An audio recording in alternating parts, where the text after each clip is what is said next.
95% of our life is coming from the programs of life, how to live life that we get in the first 7 years of life. That's why poor people stay poor and rich people stay rich. The movie The Matrix is not science fiction. It's a documentary. Every human, and this is a fact, every human first 7 years is download a hypnosis. The brain of a child under 7 is in a lower vibrational frequency. When you put wires on a person's head, you read electroencephalograph, reading brain activity. A child below 7 has a lower vibration than consciousness. It's called theta. Theta is imagination. Oh, that's how kids play a tea party with mud pies, but to them it's a real thing. A kid rides a broom, it's a horse. That's theta, imagination. Theta is also hypnosis. And the idea is this: before you can become conscious, if you don't have any programs, what are you going to be conscious of? So nature makes the first 7 years. What kind of programs are required to live on this planet? I say, how do you get them? Theta is hypnosis. You just watch. You watch your parents, you watch your siblings, and your community, because you have to learn how many 100,000 rules. Think about it. Just to be a functional member of a family and a functional member of a community, there are rules. Teach an infant these rules. I say, oh, you don't have to.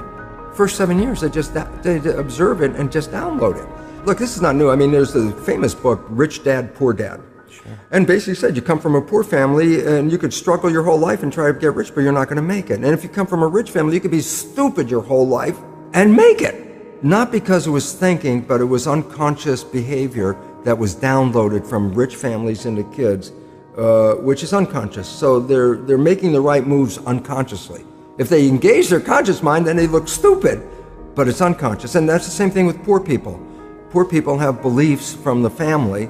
Oh, you can't make it, life's a struggle, things are hard, who do you think you are? And if that's the program you get, then 95% of the day you will sabotage yourself. And that's why poor people stay poor and rich people stay rich, because the programming. 95% of our life, this is a fact, comes from those programs in the subconscious. Every day, only about 5% of their life are you using conscious, which is creative. 5%. So your life is being lived, even though you think you're living your life. Exactly, and you don't see it because it's called subconscious, below conscious. And the Jesuits, for 400 years, they were boasting. People didn't understand. They say, give me a child until it's 7 and I will show you the man. They've been saying that for 400 years because they knew 7 years was the program period. And 95% of your life after that will be whatever that program is. So you don't have to try and think about what happened. I just say, look at your life. The things you like that come into your life come in because you have a program that supports them. But anything you struggle with, work hard at, put a lot of effort into making it happen, why you're working so hard, inevitably, you have a program that doesn't support that conclusion and you're trying to override the program. So you don't need to do a lot of shrink and psychology stuff. You just look at your life and say, where am I struggling? Because wherever you're struggling, inevitably it's a program in your subconscious that does not support that destination you've been looking for. The conscious mind is creative and can learn in any number of ways. Read a self-help book, go to a lecture, listen to this program, and conscious mind's going to get some awareness. And I go, yeah, but subconscious mind doesn't learn that way. I go, right, it doesn't. Subconscious mind learns in 2 fundamental ways naturally.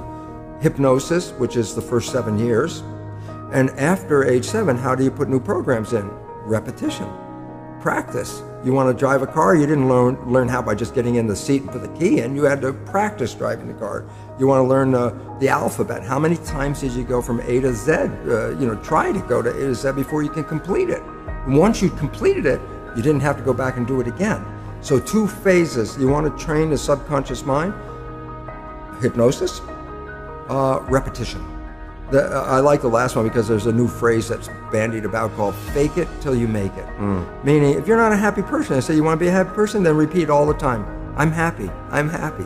I say, well, you don't look happy or anything. I say, no, who am I talking to? By repetition, I'm talking to subconscious.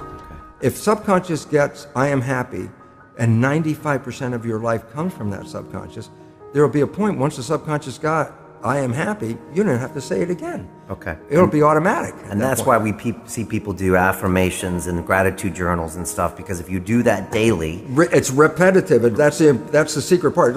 Putting a sticky note on the refrigerator is more like a suggestion, but it's not a repetition. So it doesn't work very well. But you have to do... Repetition is a habit. It's making habit. So you got to do something religiously in the sense of repeating it to make it work.